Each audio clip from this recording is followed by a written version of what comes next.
What's up and what's the deal, everybody? Welcome back to another episode of Plugged In, where I am your host, Justice Jackson, and I'm keeping you what? Keeping you plugged in with your streets, local artists, making sure y'all are all tapped all the way in. Wow. This time we got a new artist, and this one is a little different. This one is a little different for me personally because I don't really know much besides what I have researched, but let's go ahead and get into it. Today we have the artist Young Herb. How you feeling? How you living, my love? Listen, I'm feeling great. You feeling great? You feeling great? I'm feeling great. It's a sunny day. It's sunny day. Nice. I can't complain. Listen, we on the hills, you know. We in the hills. You know that's crazy? I actually was just like walking in the street and I was like, dang, we really in this thing. Like, no, like for real. Mountains just doing their thing. Just in the sky background. just out, right? Like a fucking display backdrop. I'm talking about literally looking like a Windows backdrop for real, like heavy on it. Okay, so this is your first time being on Plugged In. Right. Is this your first podcast you've been on? This year, I should say? This year? No, I actually just been on 2 in the last 2 days. 2? Okay, talk about that. How'd you get on those podcasts? I'm doing a little press run. I'm rocking around with More Bookings Agency. Okay, and period. we just trying to, you know, I just did a show out here, and I did interview at the show, and then I did an interview the day after. I got an interview today. And he's booked and busy. Interview tomorrow. Yeah. Interview Come the on, day grown after. man stuff. Grown man stuff for real. We just gonna be. I love it. I love the fact that you said that you actually just got finished with the show. So before we even get into the show and get into your music, we just gonna play a little icebreaker, just so people can see where your mind is at, see where your thoughts is at. Okay. All right. So it's gonna be a this or that kind of thing. You ready? All right. All right. Chicken and waffles or steak and pasta?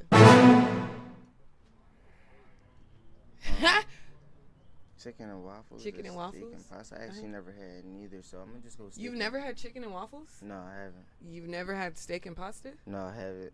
Where are you from? I'm from Philadelphia. They don't got steak and pasta or chicken and waffles? I mean, but you know, there's a lot more culture back there. Is steak and pasta considered like we got like meatballs and spaghetti? Like, is that like? No, baby. That is actually meatball and spaghetti. Okay, I didn't know if y'all called it something different. No, I didn't know if y'all had like, you know. Yeah, it might be a little different. No. I didn't know if that was y'all nickname for spaghetti. Like it's steak and pasta. Hey, chill out. East Coast niggas always trying to do something to us West Coast niggas. Really trying to make us on that mummery shit. Listen, but that's okay though. There's some of it I attest to. Some of it, yes, it actually is understandable. Okay, next question. 90s hip hop or 2000s hip hop? I mean, I was born in the 2000s, so I'm going to have to go with 2000. Okay, stick with what you know. If you had to name maybe your favorite artist you listened to growing up, who would it be? Who would it be? It would have to be Drake. Drake? No, I mean, no, actually, let me take that back. I feel like influential for me. That makes a difference. You know, that I could say that I would say like Tory Lanez. Ooh, that's controversial. That, you know, don't cancel him, y'all. Because Tory Lanez got some fire. No, he does. Like, you know, I'm just talking about music-wise growing up. When I was growing up, this wasn't no controversy. 1,000%. You know, that is very true. Even in the last couple years, maybe like Roddy Ricch, you know, from the West Coast. He's definitely fell off. I feel like we haven't really seen much from him. I don't know if that's like a marketing thing or maybe he's just like taking a step back. But I was thinking about him today. I mean, I think it's all marketing. For real. Honestly. Like 50 Cent just said, when he was asking about J-Lo, somebody said, you remember J-Lo, she used to be so big, and he was talking about, no, that you basically saying, remember her marketing campaign was so big. So, you know, I feel like nobody really fall off. It's just who they got behind them and the money behind them. That's a really intelligent way to look at it because that's facts. Because one, you do need a team to do a lot of the things that us all as creatives do. Like doing all of this by myself would be insane. Crazy. Even when I come and we're doing setup, I'm like, listen here, I'm the host. I don't want to edit no video. I don't want to do. I just sat there and listened. Right. Now you want me to go back and listen to this again for another 2 hours, and then you want me to edit it? Like I'm tapped out. Yeah, like it's really about mastering what you're good at, and then finding people that are also good at other things that you need in that service. Okay, I'm gonna ask you one last one. That's what it takes. Would you rather be stranded on an island and make music forever that nobody could listen to, or would you rather make music for the rest of your life but it never pops off? Really, the difference is purpose or passion.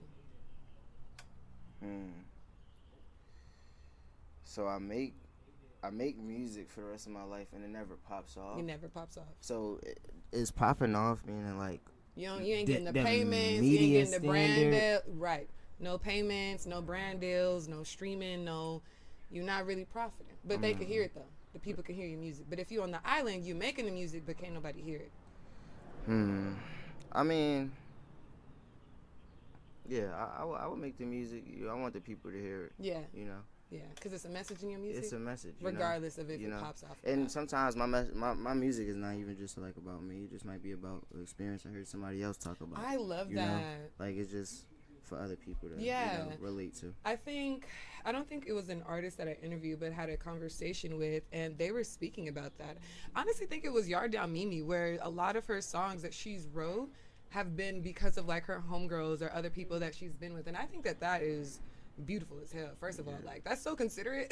Right. You want to write a song about my shit? I'm singing that in the club, going crazy, and it's good marketing too because that song about me. So I want everybody to hear it, and I want everybody to know. You want it more relatable, Right, exactly. More okay, relatable, making it outside easy. of yourself, 1,000%. Let me get into the first question. So you already answered it. You already said you're from Philly. You was born and raised, and you moved out here. No, actually, no. I was born in Jersey. Oh, okay. Moved out to Philly. I was raised in Philly, so that's where I went to school at. I went to middle school, started high school there. That's where I know most of my friends is. And then I started my rap career.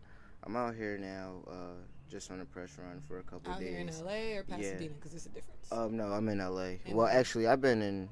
I just was in Inglewood yesterday, the LA the day before Hollywood. So I guess I'm just all around. You're just all around. Yeah. Being very nomadic. Okay, so what is like your favorite thing that you have discovered since being out here? Since being out here, the favorite thing I discovered was Not the you lanes. Already know. You're genuinely excited. The lanes on in Inglewood. The lanes in Inglewood. Yeah. The bowling alley? No. I'm like it's a soul food spot. Oh. And their food. Oh, Doolin's. I'm sorry, Doolin's. Doolin's. I'm like the lane. I say, yo, the bowling alley. I'm like the gang. Nah. The bowling alley. I call it Doolin's. That's what I call it. I guess Doolin's, the lanes, whatever you want to call it. That's the best thing I discovered since I was out here. That's so interesting because I do remember. I don't know if you remember this, 90, but there was like conversation about.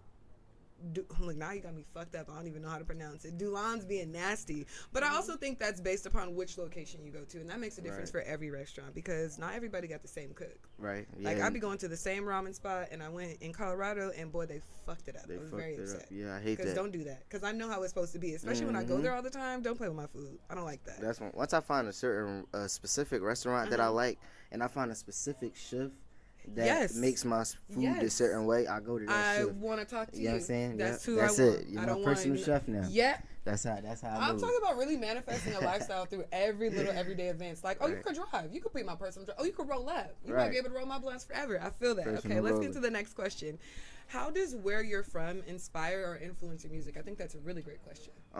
It influenced my music a lot because certain stuff like I talk about don't even be my experience. It might be somebody that I know experience, or somebody that I know talking to me, So it's definitely a lot. It's a lot that you soak in. It's a lot being around there, just living around there. Do you feel like some of the songs that you've made that are about other people while you were writing, was it easy for you to like express and relate, being that it wasn't your own personal experience? I'm gonna be honest. Of course, because most of the stuff I'm like talking about is maybe or like it's just relatable to the community, what I'm saying? Okay. Multiple people will be able to relate. Like just trying to I try to make most of my music motivational. Okay. You know what I'm saying? You're gonna see that coming up. I guess you probably wouldn't be able to tell that what I got out right now because I haven't dropped no real recent music, even though I got some music that just came out. Yeah, all of that's been years old plus. Yeah. So what the motion that I'm trying to push right now, nobody really know because I never put it out yet. Yeah, you're rebranding. You're gonna see once. I'm definitely rebranding, and once I drop that, you definitely gonna see. Okay, cool. So being that we are talking about your music and what you did drop, I know that the songs that you do have released, especially on YouTube, are Lately and Low Key. Now, one of them you are a featured artist, and I think that's. Don't tell me. I think that's Low Key. Yeah, featured. Low Key, yeah, you're featured on that one. Okay, so I would like to ask, if you could feature any artist on your next project, if you are dropping one, who would it be? I'm actually going to feature Maya Lore. She's from Jersey. Okay. She's a part of this team that I'm working with called Flavor Team. And how does Maya Lore actually sound so familiar? That sounds really familiar. So my best friend is from Jersey, so she plays definitely. She throws in some Jersey music. So you probably definitely know. Yeah, Maya Lore. Yeah, I'm gonna have her hop on the track with me. You know. Okay. And yeah, my guy Gotti, because he had me on his track. He did. And it's crazy how that studio session actually came along. Like, talk about it. Everything actually how it came along. We just had a studio session, and then he came in there with a whole written verse, and he just laid it down, and he was like, "Fuck it, bro, you hop on there." And I'm like, hold on, wait a minute. You want me to get on that? He laid that shit down in like 10 minutes, man. Shout out to my man Gotti, and I hopped on that bitch. And then we did our thing, and then a couple years, fast forward, mind you, that was probably 4 years ago, and probably 2 months ago, he hit me up when he was driving. He had a video shoot, and he just they said do our song, so get dressed and do it. We about to shoot to our song. Oh, so this is all just based on pure alignment and divine timing. Yeah, right? So somehow whenever y'all link up, it's all right, we getting this shit done. Yeah, we getting this shit done. And he just called me today, and he I'm gonna be there in 30 minutes. Period. So I just threw on some regular shit. If you look in the video, I had some regular stuff on, nothing too crazy. I was mad because I really couldn't get prepared, but man. But it's real though. It's real. It's authentic. You know what I'm saying? And it actually it's going up a little bit. It's doing some numbers, so I can't complain. You shouldn't, because y'all, I think to me, listening is really about the storyline of how you even got to the finalized project. So that brings me into my next question. How do you go about doing a feature? Is it like a marketing aspect, or do you go to the vibes, based off what you feel like, oh, I could vibe with this person, or have you ever met someone and you're like, I don't vibe with you, but I know our song would hit? Both. I mean, I feel like both would play a part, because Gotti is my personal friend. You know what I'm saying? So he could just hit me up, yo, let's go to the studio today. Let's you know what I'm saying? What you doing today? You know what I'm saying? So that's more off of vibes. But friends like that. If I seen somebody, that I feel like our music will mix, and they might be a little higher than me in the ranks, I might, how much is a feature, for marketing purposes, so I could get to their audience. So I mean, I would say both in that aspect. You know? It just depends on the timing, the person, depending on what you're place. Actually doing. Yeah, right. In that moment. I love it. I love that you're having in the moment experiences, because I really think that changes the trajectory of the projects and what it is that you're doing, because it's not something that you're planning, but it's I'm showing up and this is happening, and I'm just almond in, putting my best foot forward. Listen, if you want to be honest, this is an in the moment. You in one with me right now, because my man Scott Morris, he hit me up probably 2 weeks ago before to come out here, and was like, you might as well come out for Rolling Loud Cali. So I really didn't have this in plans. Yeah. So I was just like, all right, we gonna get down there. We gonna figure it out. Yeah, just go. Hey, sometimes life really just literally will hand you lemons, and you gotta make lemonade, or you can make lemon sorbet. You can do whatever you want. But you gotta make something happen with this right here. Listen, you can come out here. This is gonna be offered. This is that. So I'm like, listen, fuck it, we gonna make it happen. Fuck it, whatever. Because why else would you get the call? Right. Yeah. If it wasn't meant for you to be here and to be experiencing these things, you just wouldn't have gone. The call wouldn't have came. It wouldn't have came. It wouldn't have been meant for me. Divine timing and divine alignment is my favorite topic of conversation. Let me tell you, that's my shit right there. Right. That's my shit right there. I definitely feel your aura. Yeah, come on. Every time y'all come on here, y'all talk about my vibrations and my aura and seeing me, I fall in love with y'all just a little bit. Just a little bit, because I feel seen, and who doesn't want to feel seen? Right. Let's get into this last question. Okay. Like I said, you've released the songs. Lately, you've released Low Key, and you've also mentioned that you are currently rebranding. So what do you have next, and what do you feel is required for you to get to the next level that you're trying to reach? So what I have next is I'm planning on dropping another single. Dropping a single, and then after that, I'm planning on dropping an EP after that, and then just marketing for the rest of the year. That's it. Just doing shows, what I'm doing now. Okay, so you said a single, right? And then you said an EP. So being that we are on Plugged In, where we keep you plugged in, can you give us a little hint, maybe, of what the title of your next song and or EP may be? Gotta plug that back in. Wow, that was so ghetto. That's insane. Say that question one more time. I'm sorry, cause I listen, I got distracted. I got distracted because that really threw me off. Because I said, what the was that? Like, imagine that not being that way this whole time. Whatever. We're not even gonna worry about it. The question was though, being that we are unplugged in and we like to keep you plugged in, the people in the streets plugged in. What is the name of your next song or EP? Can you share something about that? The new song is gonna be called Shake That, you know what I'm saying? Because it's a little song for the ladies. Is that actually it's a summer song? Yeah, it's like a summer song. Yeah. And it's, you know, the craziest part, I mentioned LA in the song. Wow, not you manifesting? I say I met a dancer down LA, you know. Let me find out. In the song. So, I'm actually trying to coordinate the video shoot now, get some dancers online, you know, and promote. That's all I'm worried about, marketing. That's why I'm there. We all about marketing is huge. Because I mean, if we're making music and that's the self-expression, like marketing is really just another level of the self-expression. Like it's putting yourself out there and saying, hey, I don't give a fuck. Especially in 2024 where everyone's like trying to do their thing, but they're talking about, oh, I suffer from imposter syndrome. I don't know if you've heard that. And I'm like, imposter syndrome is fake. Well, it's this thing where it's like people, I guess, create this imposter where it's like, imagine you not thinking that you can make music. Right. So you're doing it, but you're like, oh, I don't think I could do this. It's not happening. So that would be something like imposter syndrome. Like you're being an imposter. But I don't believe in that shit because I say be who you are and be it to the fullest and do your motherfucking thing. Right. And let's go ahead and decide to sign out. So what I do want you to do is leave the people with one thing that you feel can motivate them. Keep them plugged in with some motivation. One thing that I feel like can motivate everybody is completing a routine for yourself, you know, for the week.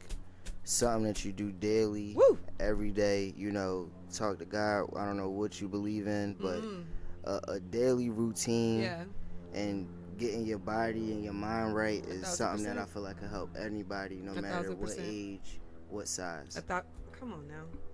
And there it is, y'all. I'm keeping you plugged in with your streets local artists. Today we had Young Herb. I am your host, Justice Jackson. And before I go, you already know what I'm finna say. Make sure you subscribe, like, comment, share. You plugged in on YouTube, plugged in on the Instagram.